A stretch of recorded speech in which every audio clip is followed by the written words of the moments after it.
एक काल परवा अतिशय दुर्दैवी घटना माझ्या मतदारसंघातले म्हणण्यापेक्षा आमच्या सुपायामध्ये कामाला एक सेंटरिंगचं काम करणार आहे बागडे नावाचा त्याची एक प्रियदर्शनी नावाची 6 वर्षाची मुलगी या ठिकाणी डोळे तपासणीसाठी आली. नॉर्मल डोळे तपासणीसाठी आली. त्याला कुठलं औषध टाकलं की कुठलं इंजेक्शन दिलं, त्याला तोंडातून उलट्या आल्यामुळे तिचा मृत्यू झाला.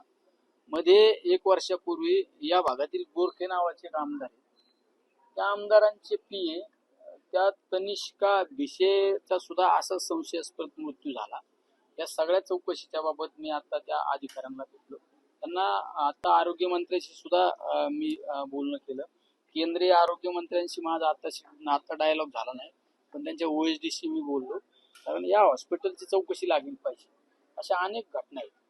या हॉस्पिटलच्या बाबत जर पाहिलं, EFC म्हणजे गोरगरिबांसाठी जी योजना असते त्या योजनेच्या मागच्या काही 6 महिन्यापूर्वी 36 कोटी रुपये 48 लाख रुपये या अकाउंटला होते. आज 12 कोटी मायनस दाखवली.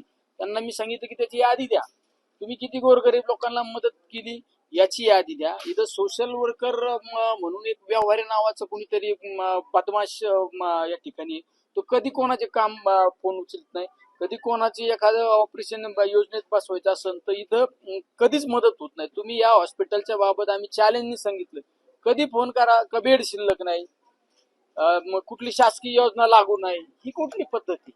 या सगळ्या गोष्टींच्या बाबत साधं सगळ्या तुम्ही शासनाच्या योजना राबवायच्या आणि तुम्ही गोरगरिबांना मदत करू शकत नाही. महानगरपालिकेचा 35 कोटी रुपयाचा 32 कोटी रुपयाचा दंड थकवला. त्या आमच्या तनिष्का भिशेच्या केसमध्ये तर राज्य सरकारने यांच्यावर कारवाई करण्याच्या बाबत निधी विभागाला त्या ठिकाणी सांगितलं. त्या विभागाने तुमच्या धर्मदाय आयुक्ताला, पुण्याच्या धर्मदाय आयुक्ताला सांगितलं की विश्वस्तांवर गुन्हा दाखल करा. यांनी काहीतरी स्टे आणला, विषयाला राखून ठेवला. फॉरेन्सिक डिपार्टमेंटला या मृत्यूच्या बाबत त्या ठिकाणी चौकशी करण्याचं केलेलं आहे. आता मी ससून हॉस्पिटलच्या डीनशी बोललो, पण ते फॉरेन्स विभाग हा गृह विभागाच्या अखत्यारीत येतो. त्यांच्याशी सुद्धा आम्ही संपर्क केला. त्याचा तात्काळ त्याचा रिपोर्ट आला पाहिजे आणि या प्रक्रियेमध्ये जे कोणी डॉक्टर लोक आहे ज्यांनी हलगर्जीपणा केला त्याच्यावर चौकशी समिती लागली पाहिजे आणि त्यांच्यावर कारवाई झाली पाहिजे. ही आमची प्रामुख्याने मागणी आहे. येणाऱ्या जुलैच्या संसदेच्या अधिवेशनामध्ये विशेष करून दीनानाथ मंगेशकर हॉस्पिटलची चौकशी लागली पाहिजे. याबाबत सुद्धा आम्ही चौकशी करणार आहे. आमच्या या छोट्या मुलीला न्याय मिळाला पाहिजे. आमच्या भिशे नावाच्या भगिनीला सुद्धा अद्यापपर्यंत न्याय मिळाला नाही, तिला सुद्धा न्याय मिळाला पाहिजे ही आमची मागणी आहे. कारण तुम्ही आज डॉक्टरांनी सांगितलं, पोलीस प्रशासनाने डॉक्टरांनी सांगितलं की आम्ही याबाबत PM करण्यासाठी पेशंटला आग्रह केला. पीएम तो तुम्हाला करावंच लागतं ना. आग्रह केला म्हणजे चुकीचं काय केलं? तुम्हाला ज्यावेळेस एखादी संशयास्पद मृत्यू होतो त्यावेळेस तुम्हाला PM करावं लागतं आणि त्यांनी सांगितलं की आम्ही PM करायला भाग पाडलं. ही चुकीचं उत्तर दिलं, हे बालिशपणाचं उत्तर दिलं. त्याचं PM झालं, पण याचा संशय त्याचा विषय राखून ठेवला. त्याचे जे लॅबला काही नमुने ते फॉरेन्सिक लॅबला नमुने दिले. त्या विभागाच्या आम्ही संबंधित लोकांशी बोललो. लवकरात लवकर त्याचे रिपोर्ट येतील आणि रिपोर्ट आल्यानंतर आम्ही प्रशासनाला सांगितलं की आरोग्यमंत्र्यांशी पण बोललो, हलगर्जीपणा करणाऱ्याची एक समिती गठीत केली पाहिजे आणि याची चौकशी लागली पाहिजे. मात्र डॉक्टरांनी ज्यावेळेस मुलीचा मृत्यू झाला त्यावेळेस पैशाचं आम्ही दाखवलं की उपचाराचे जे पैसे आहेत आम्ही तुम्हाला परत देऊ. डॉक्टरांनी सांगितलं की डॉक्टरांनी पहिले 25,000 रुपयाला त्या मुलीच्या उपचारासाठी ठरले होते, त्यामधले 15,000 भरून घेतले. काहीतरी डिस्काउंट देतो म्हणून सांगितलं. नंतर त्या मुलीचा मृत्यू झाल्यानंतर सांगितलं तुम्ही 1 रुपया भरू नका, तुम्हाला अँब्युलन्स करू. अरे अँब्युलन्स म्हणून 1 रुपया भरू नका, याच्यावर त्या मुलीचा जीव येणार आहे का परत? त्या मुलीचा जर व्हिडिओ पाहिला तुम्ही तर आदल्या दिवशी ते इंग्लिशमध्ये टॉकिंग करीत होते. राव, इंग्लिश मिडियमची मुलगी ती इंग्लिशमध्ये तिच्या शिक्षकाशी टॉकिंग करीत होती, बोलत होती.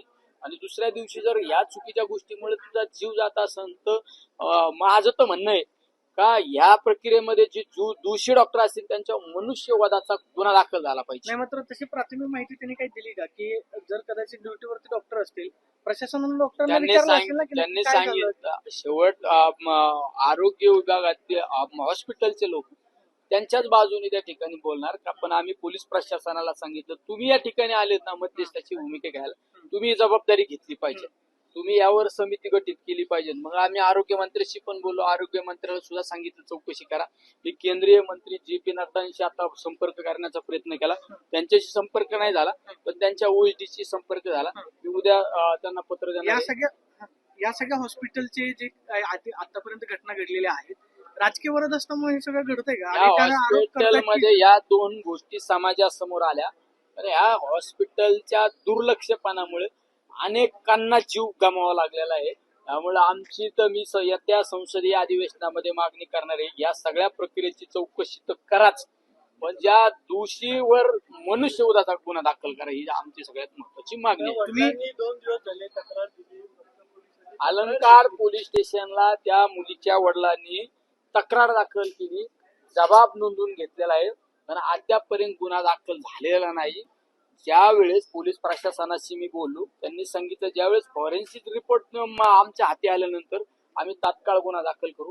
त्यांना सांगितलं का हा रिपोर्ट आल्यानंतर तात्काळ गुन्हा तुम्ही दाखल करणारच आहे, पण आमची जी भगिनी तनिष्का भिशेचा बाबत तुमच्याकडे अहवाल आलेला आहे, त्या अहवाल सुद्धा तुम्ही ओपन केला नाही. हे कोणाच्या आशीर्वादाने दाबलं जातं? तुम्ही पाहिलं असं तनिष्का भिशेंच्या बाबत मृत्यूचा जो अहवाल सादर झाला, तो अहवाल आजपर्यंत प्रकाशित झालेला नाही, नाही. मात्र आतापर्यंत आजपर्यंत याच्यामध्ये एक टेक्निकल गोष्ट अशी आहे की ज्यावेळेस हे प्रकरण घडलं, मेडिकल बोर्डाचा रिपोर्ट आल्याशिवाय पोलीस गुन्हा दाखल करत नाहीत. पोलिसांचं असं म्हणणं आहे की मेडिकल बोर्डाचा रिपोर्ट आल्यावरती आम्ही गुन्हा दाखल करू, म्हणजे नुसतं फॉरेन्सिक रिपोर्ट किंवा हे येऊन चालणार नाही.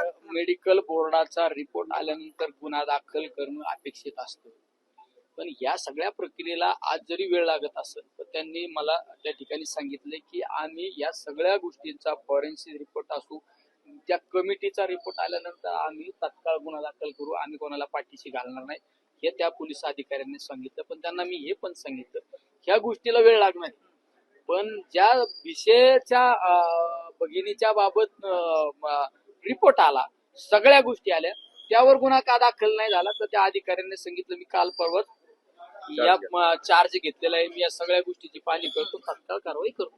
आता जर या प्रकरणामध्ये कारवाई झाली नाही तर निलेश लंकेंची पुढची भूमिका काय असेल? आता या गोष्टीच्या बाबत कारवाई झाली नाही तर येणाऱ्या जुलैच्या अधिवेशनामध्ये मी संसदीय त्या ठिकाणी या हॉस्पिटलवर कारवाई करण्याची मागणी करणार. या दोन्ही आमच्या या छोट्या मुलीला, आमच्या या भगिनीला, अनेक लोकांचा जो मृत्यू झालेला आहे या सगळ्या गोष्टींमुळे, यांच्यावर कारवाई झाली पाहिजे. नाही हॉस्पिटलची सखोल चौकशी, मग तुम्ही EPC मध्ये किती लोकांना उपचार दिला, कशा पद्धतीने दिला, किती करोड रुपयाचं दिला, त्यामुळे कोण पेशंट आहे ते डिटेक्ट झालं पाहिजे.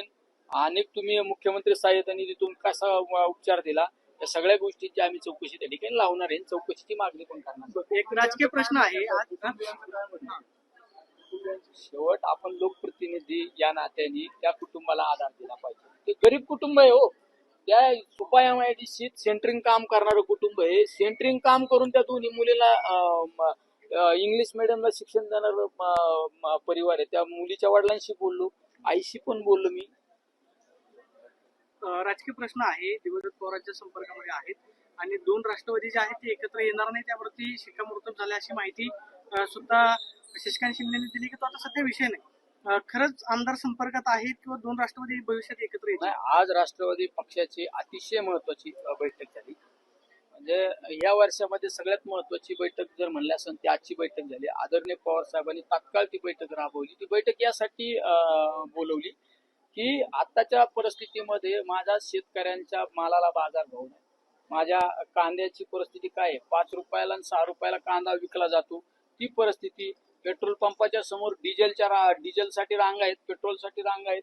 आमच्या गोरगरीब बहुजन समाजातल्या मुलांनी छोटे छोटे हॉटेल कर्ज काढून हॉटेल टाकली, ते हॉटेल बंद आहे. का बंद विचारलं तर त्यांनी सांगितलं गॅस मिळत नाही. मी काल परवा आम्ही लासलगावला, मी असू, रोहित पवार असू, आम्ही भगरे सर असू, सुनील भुसारा, आम्ही आंदोलन करायला गेलो शेतकऱ्यांच्या कांद्याच्या प्रश्नाच्या बाबत, बाजार भाववाढीच्या त्याबाबत. त्या ठिकाणी शेतकऱ्यांनी एक सांगितलं की आम्हाला मार्केटमध्ये कांदा आणण्यासाठी ट्रान्सपोर्टरकडे गेल्यानंतर ट्रान्सपोर्टर सांगितलं जातं की आम्हाला डिझेलची व्यवस्था करेल. या सगळ्या ज्वलंत प्रश्नाच्या बाबत आदरणीय पवार साहेबांनी आज तात्काळ बैठक बोलवली होती. त्याबाबत आम्हाला काही सूचना केलेल्या आहेत. आपण लोकांना कशी मदत करू शकतो, आपण सरकारला कशा पद्धतीने या लोकांना न्याय देण्यासाठी आपण भाग पाडू शकतो, या सगळ्या सूचना आदरणीय पवार म्हणजे दोन साहेबांनी राष्ट्रवादी केलेल्या आहेत. एकत्र येणार नाही त्यावर ही सगळ्यात महत्वाची. त्यामुळे आजच्या बैठकीत सगळ्यात महत्वाचं ही हल्लीची परिस्थिती हाताबाहेर गेली नाही पाहिजे, या सगळ्या गोष्टींसाठी आदरणीय पवार साहेबांनी बैठक बोलवलेली आहे. त्यामुळं आमदारांच्या बाबत अशी कुठली चर्चा झाली नाही. आणि दोन राष्ट्रवादी एकत्र येतील त्याच्यावर आजच्या बाबतीत या सगळ्या गंभीर जन्य परिस्थितीवर बैठक झालेली आहे. त्यामुळे कुठली राजकीय बैठक आजची नव्हती.